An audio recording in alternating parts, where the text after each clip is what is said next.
नमस्कार। अरुणाचल समाचार में आपका स्वागत है। मैं हूं यालमता सिंह। आइए बुलेटिन में सबसे पहले देखते हैं मुख्य समाचार।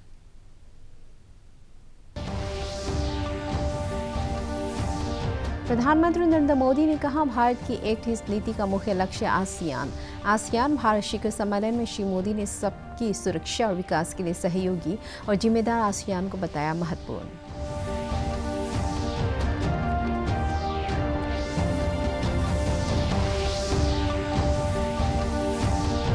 मुख्यमंत्री पेमा खांडू ने ईटानगर जोलांग पापुनाला सड़क की मरम्मत कार्य का लिया जायजा। इस वर्ष बारिश से क्षतिग्रस्त सड़कों की मरम्मत के लिए सहायता का किया आश्वासन।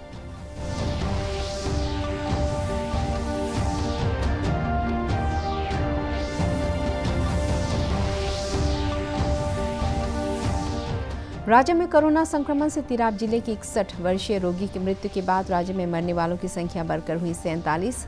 बाकिनपट्टी जनरल अस्पताल पासीघाट के परिसर में चिकित्सकों और स्वास्थ्य कर्मियों ने किया कोविड-19 जन जागरूकता कार्यक्रम आयोजन।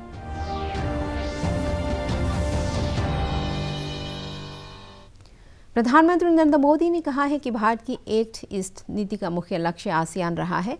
कल शाम 17वें आसियान भारत शिखर सम्मेलन में श्री मोदी ने इस बात पर बल दिया कि सबकी सुरक्षा और विकास के लिए सहयोगी और जिम्मेदार आसियान महत्वपूर्ण है।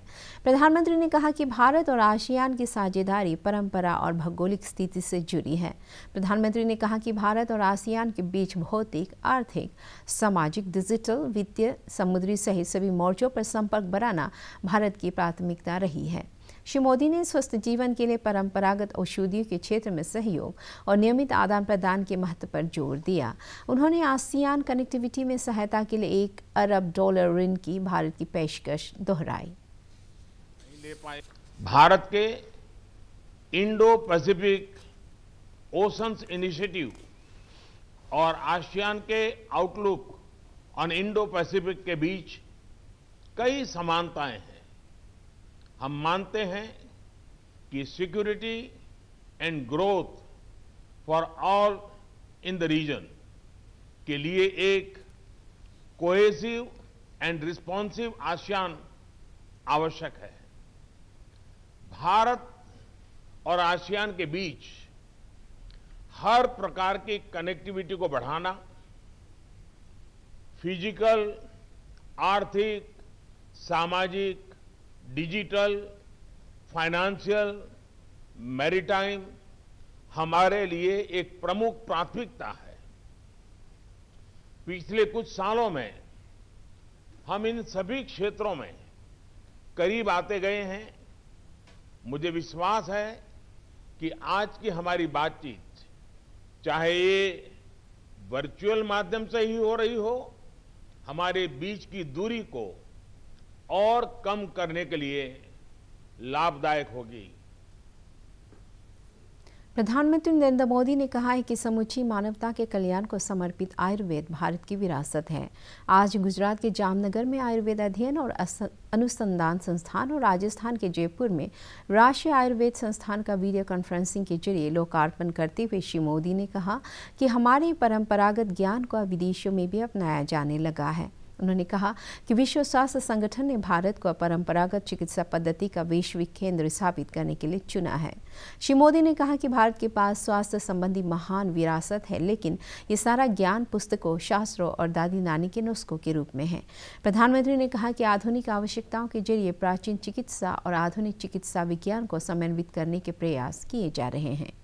इन संस्थानों को आयुर्वेद शिक्षा के मानदंडों से सुधार की स्वायत्तता प्राप्त हो जाएगी और वे राष्ट्रीय तथा अंतर्राष्ट्रीय मांग के अनुसार आयुर्वेद के नए पाठ्यक्रम विकसित कर सकेंगे। जिसके विस्तार में पूरी मानवता की भलाई है। आज ब्राजील की राष्ट्रीय नीति में आयुर्वेद शामिल है। भारत अमेरिका संबंध हो, भारत जर्मनी रिश्ते हो, आयुष और भारतीय पारंपरिक चिकित्सा पद्धति से जुड़ा सहयोग निरंतर बढ़ रहा है। WHO ने global centre for traditional medicine इसकी स्थापना के लिए दुनिया में से भारत को चुना है और अब भारत में से दुनिया के लिए इस दिशा में काम होगा।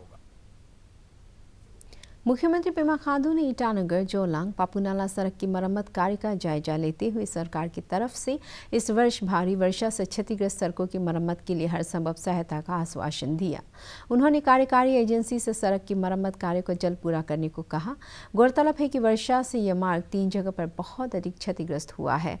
राष्ट्रीय राजमार्ग संख्या 415 पर ईटानगर से नाहरलगुन के बीच यातायात भीड़ को कम करने के लिए ईटानगर जोलांग पापुनाला मार्ग काफी मायने रखता है। मुख्यमंत्री के साथ लोक निर्माण विभाग मंत्री के सलाहकार फुरपा सेरिंग, विधायक तानाहाली तारा तेचिकासो जिग्नू नामचुम और विधायक ओजिंग तसिंग भी मौजूद थे। मुख्यमंत्री पेमा खांडू ने आज राजभवन में राज्यपाल डॉक्टर बी.डी. मिश्रा से मुलाकात कर राज्य के विकास, कानून एवं व्यवस्था, स्वास्थ्य और राज्य सरकार द्वारा आत्मनिर्भर भारत की दिशा में उठाए जा रहे कदमों पर चर्चा की। मुख्यमंत्री ने राज्यपाल से होलोंगी एयरपोर्ट, राष्ट्रीय राजमार्ग संख्या 415 और अन्य सड़कों और हाल ही में सरकार के विकास कार्यक्रमों की जानकारी दी। श्री खांडू ने पंचायत और शहरी निकायों के लिए घोषित चुनाव कार्यक्रम के बारे में भी जानकारी दी। राज्यपाल ने मुख्यमंत्री के नेतृत्व में सरकार द्वारा कोविड-19 महामारी को फैलने से रोकने के लिए उठाए जा रहे कदमों की सराहना की। राज्यपाल डॉक्टर बी.डी. मिश्रा और मुख्यमंत्री पेमा खांडू ने प्रदेशवासियों को दीपावली की शुभकामनाएं देते हुए राज्य में सुख, शांति और समृद्धि की कामना की है। उन्होंने लोगों से ध्वनि प्रदूषण मुक्त दीपावली मनाने की अपील की है। राज्य में कोरोना संक्रमण से तिराप जिले के 61 वर्षीय रोगी की मृत्यु के बाद राज्य में मरने वालों की संख्या बढ़कर 47 हो गई है। राज्य स्वास्थ्य सेवा निदेशालय के अनुसार गुरुवार को कोविड-19 के 44 नए मामले दर्ज किए गए और 88 रोगियों को स्वस्थ होने के बाद अस्पताल से छुट्टी दे दी गई। राज्य में कोविड रिकवरी दर 90.52% है और 1440 सक्रिय मामले हैं। कल आए कोविड के नए मामलों में से ईटानगर राजधानी क्षेत्र से 13, वेस्ट कामेंग से 7, चांगलांग से 5, ईस्ट सियांग से 4 मामले दर्ज किए गए। वहीं अपर सुबनसिरी, लोहित और अपर सियांग जिले से 3-3, लोअर दिबांग वैली और वेस्ट सियांग जिले से 2-2 और लेपारादा और लोंगडिंग जिले से 1-1 मामले शामिल है। इधर ईस्ट सियांग जिले के बाकिनपर्तिन जनरल अस्पताल पासीघाट के परिसर में चिकित्सकों और स्वास्थ्य कर्मियों ने कोविड-19 जन जागरूकता कार्यक्रम आयोजित किया। इस अवसर पर अस्पताल के मेडिकल सुपरिंटेंडेंट डॉक्टर वाई.आर. दारांग ने कोविड दिशा निर्देशों के पालन में ढिलाई न बरतने की अपील की।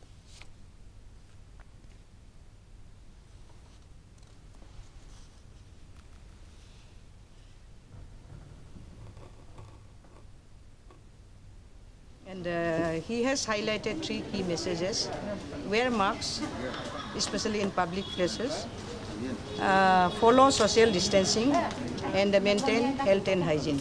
So in this context, I would like to request all the Pasigatians and all to follow the key messages. देश में कोविड महामारी से स्वस्थ होने की दर करीब 93% हो गई है। पिछले 24 घंटे में 49,000 से अधिक रोगी स्वस्थ हुए हैं। केंद्रीय स्वास्थ्य मंत्रालय के अनुसार अब तक देश में 81,15,000 से अधिक कोविड रोगी स्वस्थ हो चुके हैं। इस समय देश में महामारी के रोगियों की कुल संख्या करीब 4,84,000 है। पिछले 24 घंटों के दौरान 44,874 नए मामले दर्ज किए गए, जिससे देश भर में संक्रमित लोगों की संख्या 87 लाख से अधिक हो गई है।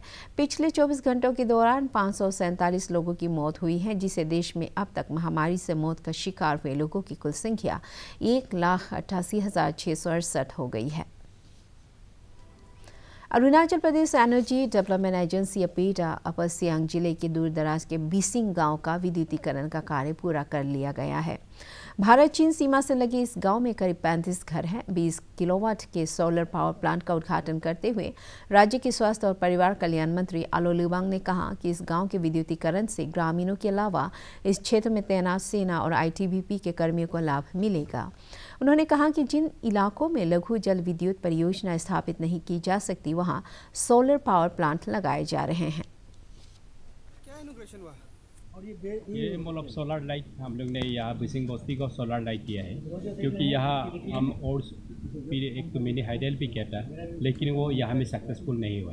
इसी कारण से हम लोग सोलर लाइट किया है। इसी से हमारे यहाँ में आईटीबी भी जितना भी यहाँ में है और हमारा आर्म फोर्स जो आर्मी जो है और बस्ती वालों को यहाँ से सफिशिएंट लाइट हम लोग अभी से दे पाएंगे। अच्छा। राजधानी क्षेत्र ईटानगर के बागेती नाले के निवासी डॉक्टर भीमा नातुंग के परिवार के एक सदस्य ने हाल ही में ब्लैक हिमालयन बियर को बचाया। उन्होंने कल इसे राज्य के वन और पर्यावरण मंत्री मामा नातुंग की मौजूदगी में बायोलॉजिकल जू ईटानगर के अधिकारियों को सौंप दिया। वन और पर्यावरण मंत्री ने डॉक्टर नातुंग की सराहना करते हुए राज्य के प्रत्येक व्यक्ति से वन और वन्य जीवों के संरक्षण में योगदान की अपील की है। उन्होंने कहा कि ईटानगर के चिड़ियाघर में अन्य जीवों की देखरेख के लिए जरूरी सुविधाएं उपलब्ध है। आने वाला साल में हम उसके लिए इंसेंटिव भी दिया जाएगा और एप्रिसिएशन का सर्टिफिकेट भी दिया जाएगा, ताकि जितने भी अधिक से अधिक हमारा लोग वो वाइल्ड लाइफ का साथ प्यार और उसको भी बचाने का वो लोगों का मन बनाए। और मेरा इंटेंशन था, ऐसे एनिमल को हम लोग इंडिविजुअली पाल नहीं सकता है, इसका केयर करना बहुत ही मुश्किल है और उनको जीवन देना हमारा कर्तव्य है। तो इसलिए मैंने सोचा कि इनको उनसे रेस्क्यू करके मैं फॉरेस्ट को, वाइल्ड लाइफ को मैं हैंड ओवर। ईस्ट सियांग जिले के निगलोक स्थित सैनिक स्कूल में शिक्षण सत्र 2021-22 के लिए ऑनलाइन रजिस्ट्रेशन की प्रक्रिया चल रही है। पहली बार सैनिक स्कूल में कक्षा 6 से बालिकाएं भी प्रवेश के लिए आवेदन कर सकेंगे। इस स्कूल के principal lieutenant colonel Rajesh Singh ने बताया कि सत्र में 10 बालिकाओं को पढ़ाई का मौका मिलेगा। अभिभावक अपने बच्चों को सैनिक स्कूल में प्रवेश के लिए ऑनलाइन आवेदन और लिखित परीक्षा के संबंध में स्कूल की वेबसाइट www.sainikschoolEastSiang.com वेबसाइट से जानकारी हासिल कर सकते हैं। इसमें अगले साल मार्च के बाद में जो एकेडमिक सेशन होगा 2021-22, उस सेशन से लड़कियां भी इसमें आ सकती हैं। उसी के लिए अभी एंट्रेंस एग्ज़ाम में अपीयर करने के लिए उनके ऑनलाइन एप्लीकेशंस ऑल इंडिया सैनिक स्कूल एंट्रेंस एग्जामिनेशन 2021 जो है जनवरी में होगा। उसमें 6ठी क्लास के लड़के और लड़कियां दोनों उसमें पार्टिसिपेट कर सकते हैं। 10 से 12 साल की आयु उनकी होनी चाहिए और बाकी जो डिटेल्ड सिलेबस है, किस प्रकार से क्या स्कीम है, वो सारी चीज़ें हमारे स्कूल के वेबसाइट में है sainikschoolEastSiang.com। इसके अलावा मैं आप बताना चाहूँगा कि जो एग्ज़ाम सेंटर हैं वो हमने लोगों की सहूलियत के हिसाब से रखा हुआ है। वो है पासीघाट और ईटानगर और तवांग। 9वीं क्लास के लिए इस साल फ़िलहाल कोई एडमिशन का प्रोसेस हमारे स्कूल में नहीं है। अगर बच्चे अपने स्टेट के अरुणाचल के उसमें अपीयर करना चाहते हैं 9वीं क्लास के, तो जो बाकी सैनिक स्कूल हैं वहाँ जाके वो ज़रूर अप्लाई कर सकते हैं।